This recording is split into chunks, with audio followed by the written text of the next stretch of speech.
नमस्कार और आप सभी का फिर एक बार स्वागत करता हूं। और आज दूसरे अध्याय का जो अगला पड़ाव है उसकी शुरुआत करते हैं। तो पिछले वीडियो में जो प्रसंग था उसके आगे जो विवरण हुआ उसको पढ़ने के बाद अब ये जो अगला प्रसंग जो है कि कर्म योग का महत्व बतलाकर अब उसके आचरण की विधि बतलाने के लिए पहले उस कर्मयोग में परम आवश्यक जो सिद्ध कर्मयोगी की निश्चयात्मिका स्थायी बुद्धि है उसका और कर्मयोग में बाधक जो सकाम मनुष्यों को भिन्न भिन्न बुद्धियां है उनका भेद बदलाते हुए भगवान श्री कृष्ण अर्जुन से, हे अर्जुन, इस कर्मयोग में निश्चयात्मिका बुद्धि एक ही होती है, किंतु अस्थिर विचार वाले विवेकहीन सकाम मनुष्यों की बुद्धियां निश्चय ही बहुत भेदों वाली और अनंत होती है। Arjuna, in this yoga of disinterested action, the intellect is determinate and directed singly towards one ideal, whereas the intellect of the undecided, ignorant man moved by desires wends in all directions after innumerable aims. अब अगला प्रसंग है कि इस प्रकार कर्मयोगी के लिए अवश्य धारण करने योग्य निश्चयात्मिका बुद्धि का और त्याग करने योग्य सकाम मनुष्यों की बुद्धियों का स्वरूप बतलाकर अब 3 श्लोकों में सकाम भावों को त्याग बतलाने के लिए सकाम मनुष्यों का स्वभाव, सिद्धांत और आचार व्यवहार का वर्णन करते हैं। हे अर्जुन, जो भोगों में तन्मय हो रहे हैं, जो कर्म फल के प्रशंसक वेद वाक्यों में प्रीति रखते हैं, जिनकी बुद्धि में स्वर्ग ही परम प्राप्त वस्तु है और जो स्वर्ग से बढ़कर दूसरी कोई वस्तु ही नहीं है, ऐसा कहने वाले हैं, वे अविवेकहीन इस प्रकार की जिस पुष्पित यानी दिखाऊ शोभायुक्त वाणी को कहा करते हैं, जो कि जन्म रूप कर्म फल देने वाली एवं भोग तथा ऐश्वर्य की प्राप्ति के लिए नाना प्रकार की बहुत सी क्रियाओं का वर्णन करने वाली है, उस वाणी द्वारा जिनका चित्त हर लिया गया है, जो भोग और ऐश्वर्य में अत्यंत आसक्त है, उन पुरुषों की परमात्मा में निश्चयात्मिका बुद्धि नहीं होती।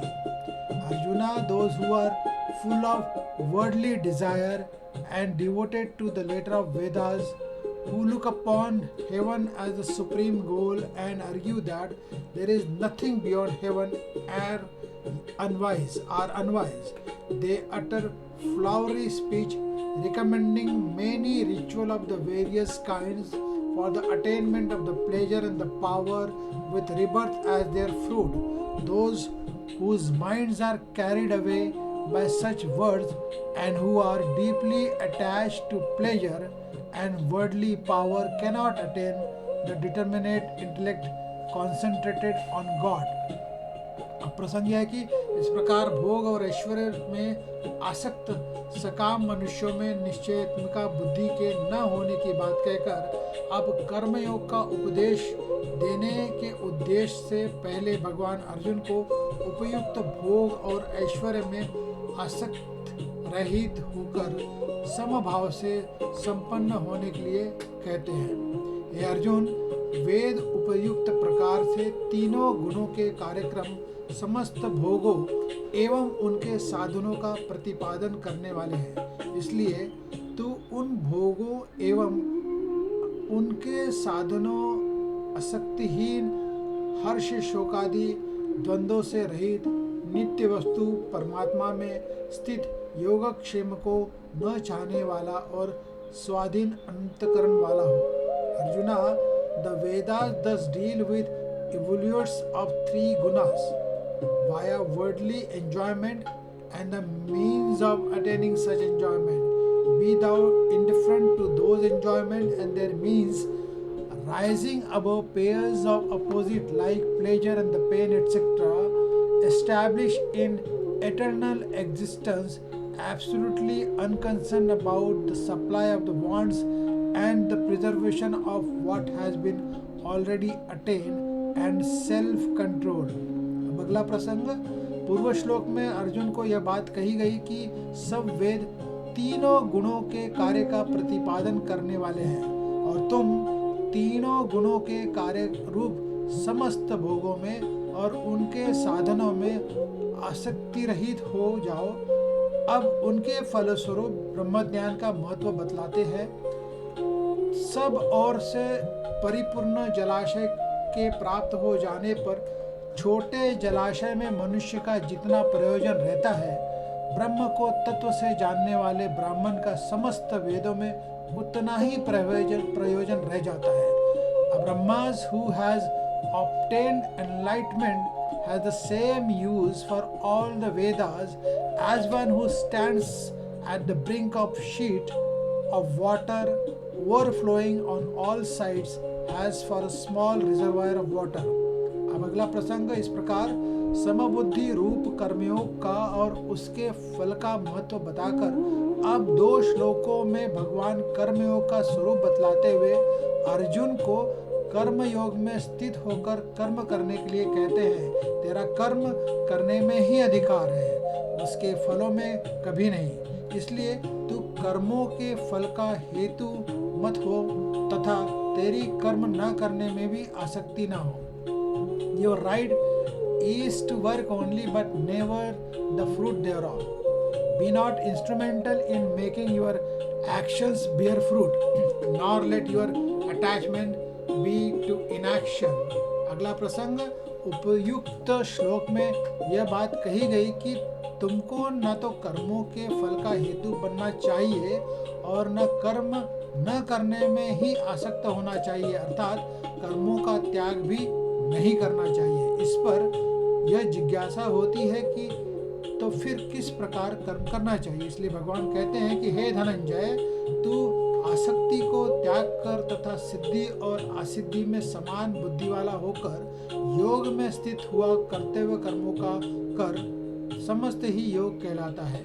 Arjuna, perform your duties established in yoga, renouncing attachment and even tempered in success and failure. Invents of temper is called yoga. इस प्रकार कर्मयोग की प्रक्रिया बतलाकर अब सकाम भाव की निंदा और समभाव रूप बुद्धि योग का महत्व प्रकट करते हुए भगवान अर्जुन को उसका आश्रय लेने के लिए आज्ञा देते हैं।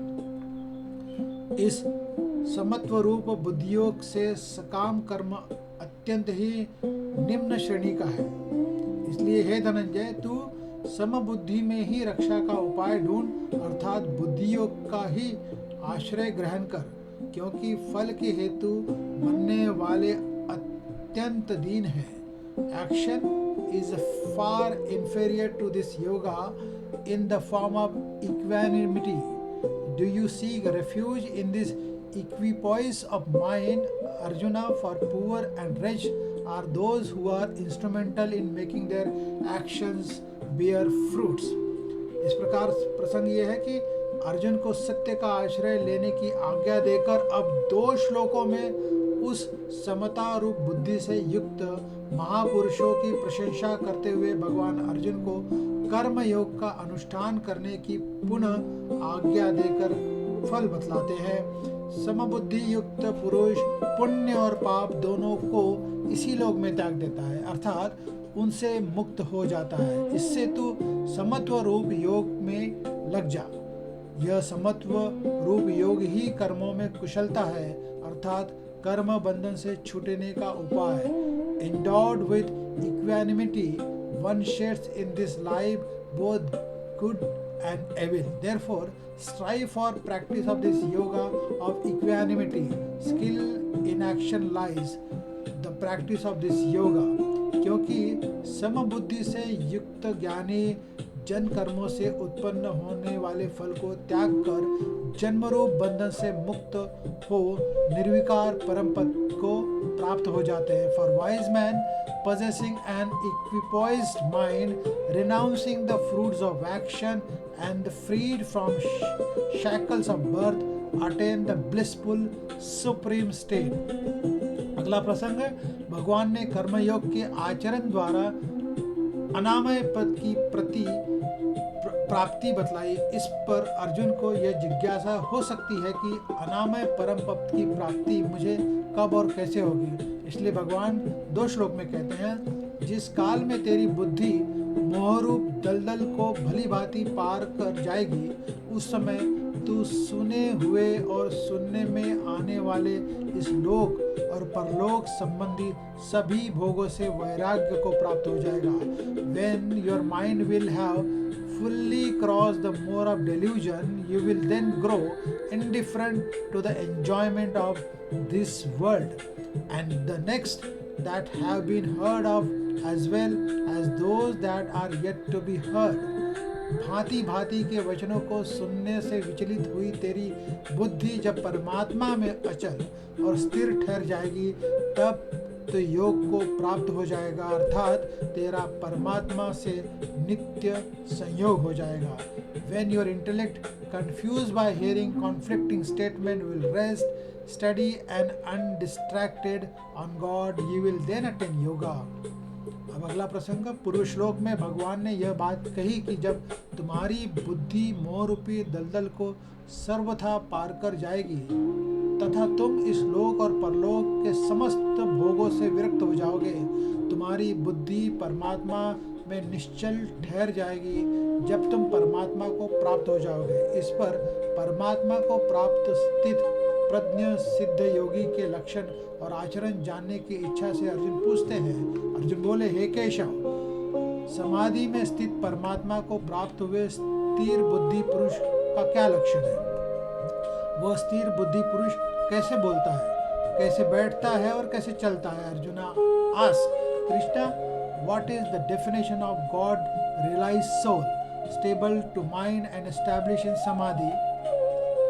How does the man of stable mind speak? How does he sit? How does he walk? प्रसंग, पूर्व श्लोक में अर्जुन ने परमात्मा को प्राप्त हुए सिद्धि योगी के विषय में 4 बातें पूछी हैं. इन चारों बातों का उत्तर भगवान ने अध्याय की समाप्ति पर्यंत दिया है. बीच में प्रसंगवश दूसरी बातें भी कही. इस अगले श्लोक में अर्जुन के पहले प्रश्न का उत्तर संक्षेप में देते हुए भगवान बोले, हे अर्जुन, जिस काल में यह पुरुष मन में स्थित संपूर्ण कामनाओं को भली भांति त्याग देता है और आत्मा से आत्मा में ही संतुष्ट रहता है, उस काल में स्थित प्रज्ञ कहा जाता है.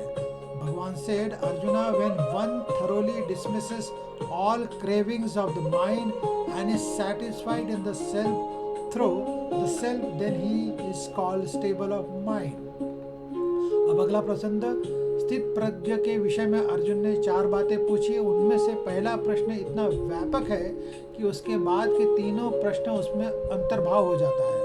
इस दृष्टि से तो अध्याय की समाप्ति पर्यंत उस एक ही प्रश्न का उत्तर है, पर अन्य 3 प्रश्नों का भेद समझने के लिए ऐसा समझना चाहिए कि अब 2 श्लोकों में स्थित प्रज्ञ कैसे बोलता है.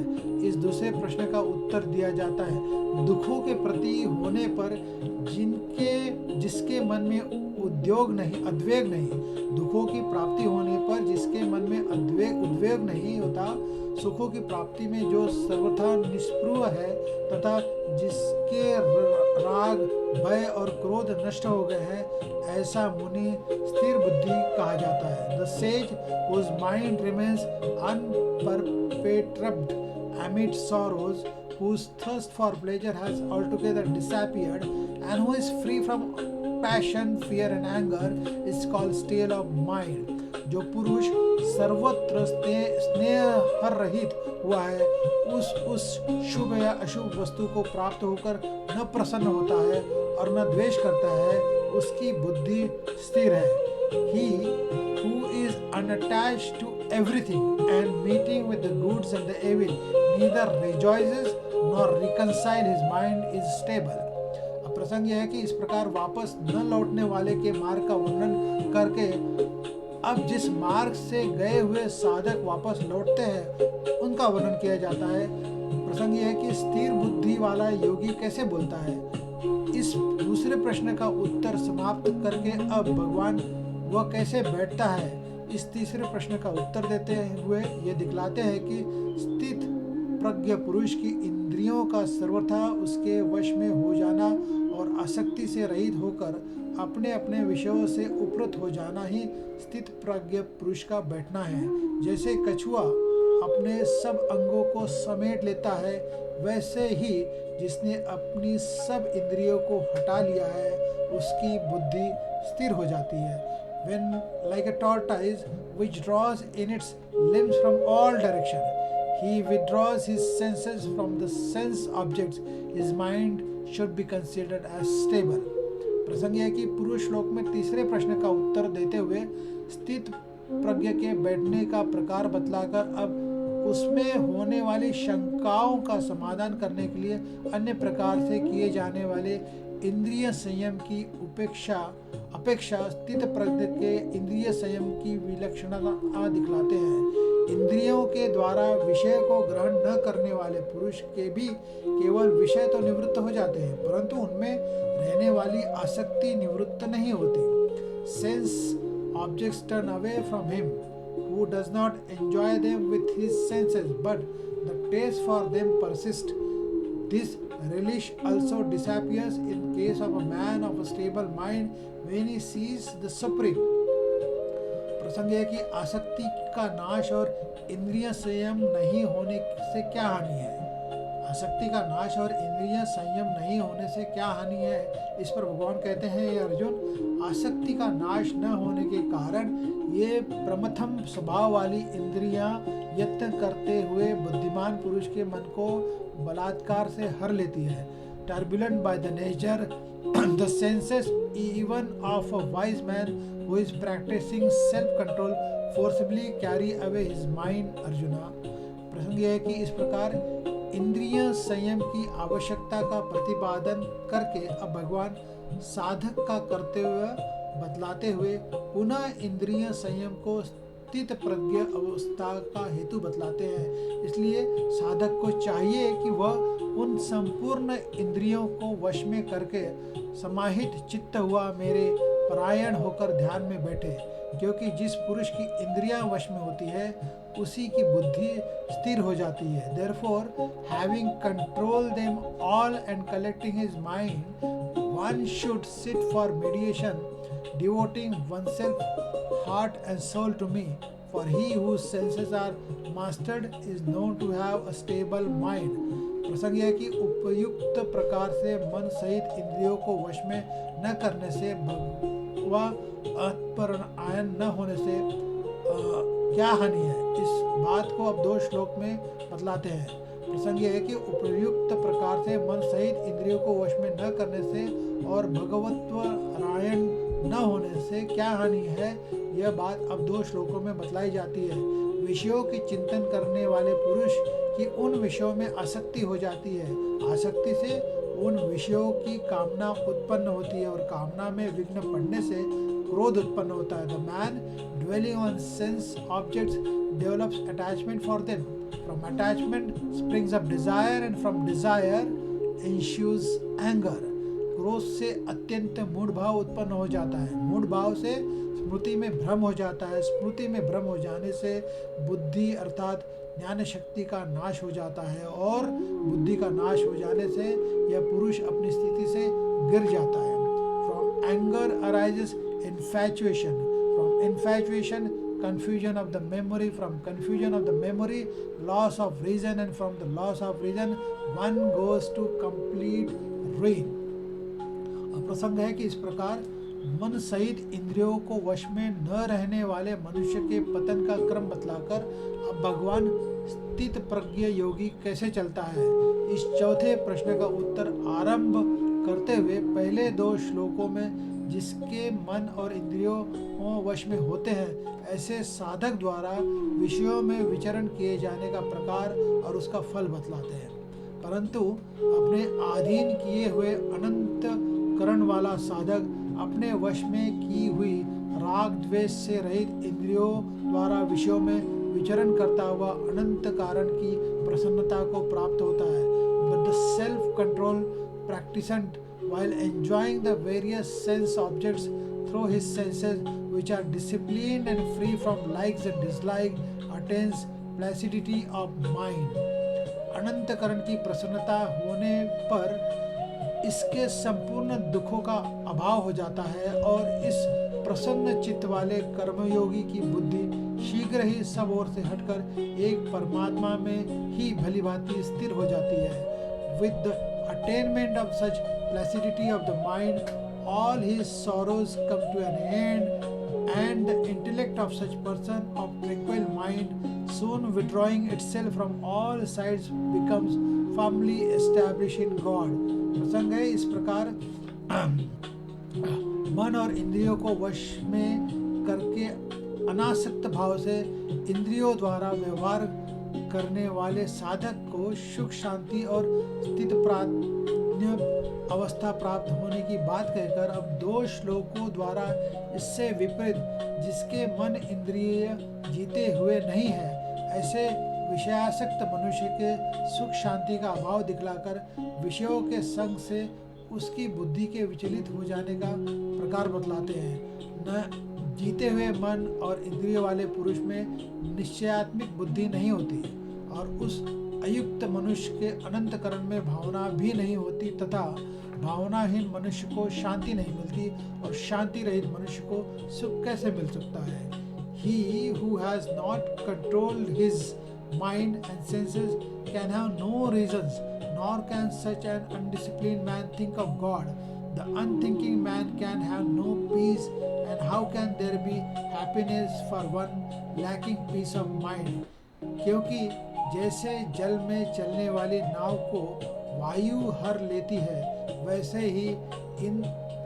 ही विषयों में विचरती हुई इंद्रियों में से मन जिस इंद्रियों के साथ रहता है वह एक ही इंद्रिय उस अयुक्त पुरुष की बुद्धि को हर लेती है। As the wind carries away a boat upon waters, even so of the senses moving among the sense objects, the one to which the mind is joined takes away his discrimination. इस प्रकार अयुक्त पुरुष की बुद्धि के विचलित होने का प्रकार बतलाकर अब पुनः स्थिति प्रज्ञ अवस्था की प्राप्ति में सब प्रकार के इंद्रिय संयम की विशेष आवश्यकता सिद्ध करते हुए स्थित प्रज्ञ पुरुष की अवस्था का वर्णन करते हैं। इसलिए हे महाभव, जिस पुरुष की इंद्रियों के विषय से सब प्रकार की निग्रह की हुई है, इसलिए हे महाभव, जिस प्रकार की इंद्रियों के विषयों से सब प्रकार निग्रह की हुई है उसी की बुद्धि स्थिर है। Therefore Arjuna, he whose senses are completely restrained from their object is said to have a stable mind. प्रसंग इस प्रकार मन और इंद्रियों के संयम न करने में हानि और संयम करने में लाभ दिखलाकर तथा स्थित प्रज्ञ अवस्था प्राप्त करने के लिए राग द्वेष के त्याग पूर्वक मन सहित इंद्रियों के संयम की विशेष आवश्यकता का प्रतिपादन करके स्थित प्रज्ञ पुरुष की अवस्था का वर्णन किया। अब साधारण विषयासक्त मनुष्यों में और मन इंद्रियों का संयम करके परमात्मा को प्राप्त हुए स्थिर बुद्धि संयमी महापुरुष में क्या अंतर है, इस बात को रात और दिन के दृष्टांत से समझाते हुए उनकी स्वाभाविक स्थिति का वर्णन करते हैं। संपूर्ण प्राणियों के लिए जो रात्रि के समान है, उस नित्य ज्ञान स्वरूप परमानंद की प्राप्ति में स्थित प्रज्ञ योगी जागता है और जिस नाशवान सांसारिक सुख की प्राप्ति में सब प्राणी जगते हैं, परमात्मा के तत्व को जानने वाले मुनि के लिए वो रात्रि के समान है। That which is night to all beings is that state of the God realized yogi keeps awake, and that in which all beings kept awake is a night to that seer. प्रसंग इस प्रकार रात्रि के रूपक से ज्ञानी और अज्ञानियों की स्थिति का भेद दिखलाकर अब समुद्र की उपमा से यह भाव दिखलाते हैं कि ज्ञानी परम शांति को प्राप्त होता है और भोगों की कामना वाला अज्ञानी मनुष्य शांति को प्राप्त नहीं होता। जैसे नाना नदियों के जल सब ओर से परिपूर्ण अचल प्रतिष्ठा वाले समुद्र में उसको विचलित न करते हुए ही समा जाते हैं, वैसे ही सब भोग जिसे स्थित प्रज्ञ पुरुष में किसी प्रकार का विकार उत्पन्न किए बिना ही समा जाते हैं, वही पुरुष शांति को प्राप्त होता है, भोगों को चाहने वाला नहीं। As the waters of the different rivers enters the ocean, which though full on all sides remains undisturbed, likewise he is whom all enjoyment merges themselves attains peace, not he who hankers after such enjoyment। प्रसंग है कि स्थित प्राज्ञ कैसे चलता है। अर्जुन का यह चौथा प्रश्न परमात्मा को प्राप्त हुए पुरुष के विषय में ही था, किंतु यह प्रश्न आचरण विषयक होने के कारण उसके उत्तर में श्लोक 64 से यही तक किसी प्रकार आचरण करने वाले मनुष्य शीघ्र स्थित प्रज्ञ बन सकता है, कौन नहीं बन सकता, और जब मनुष्य स्थित प्रज्ञ हो जाता है उस समय उसकी कैसी स्थिति होती है, ये सब बातें बतलाई गई। अब उस चौथे प्रश्न का स्पष्ट उत्तर देते हुए स्थित प्रज्ञ पुरुष के आचरण का प्रकार बतलाते हुए, जो पुरुष संपूर्ण कामनाओं को त्याग कर ममत रहित, अहंकार रहित और सुपरारहित हुआ विचारता है, वही शांति को प्राप्त होता है, अर्थात वह शांति को प्राप्त होता है। जो पुरुष संपूर्ण कामनाओं को त्याग कर ममता रहित, ममत रहित, अहंकार रहित और स्पृहा रहित हुआ विचारता है, वही शांति को प्राप्त होता है, अर्थात वही शांति को प्राप्त है। He who has given up all desires and moves free from attachment, egoism and thirst for the enjoyment attains peace। तो प्रसंग इस प्रकार अर्जुन के चारों प्रश्न का उत्तर देने के अनंतर अब स्थित प्रज्ञ पुरुष का महत्व बतलाते हुए इस अध्याय का उपसंहार करते हैं। हे अर्जुन, यह ब्रह्मा को प्राप्ति पुरुष की स्थिति है। इसको प्राप्त होकर योगी कभी मोहित नहीं होता और अंत काल में भी इस ब्राह्मी स्थिति में स्थित होकर ब्रह्मानंद को प्राप्त हो जाता है। हे अर्जुन, यह ब्रह्मा को प्राप्त पुरुष की स्थिति है। इसको प्राप्त होकर योगी कभी मोहित नहीं होता और अंत काल में भी इस ब्राह्मी स्थिति में स्थित होकर ब्रह्मानंद को प्राप्त हो जाता है। Arjuna, such is the state of the God realized soul having reached this state. He overcomes delusion and established in this state, even at the last moment he attains Brahmic bliss। तो इस प्रकार ये यहाँ पे द्वितीय अध्याय का जो निवारण होता है, यहाँ पे द्वितीय अध्याय पूर्णतः खत्म होता है। अब इसके अगले वीडियो में तृतीय अध्याय से शुरू करेंगे। तो आज के लिए इतना ही, फिर मिलूँगा तृतीय अध्याय को आपके समक्ष पढ़ते हुए अगले वीडियो से, और तब तक के लिए आप सभी से विदा चाहूँगा। Thank you and have a nice day. Good bye, see you again. Thank you.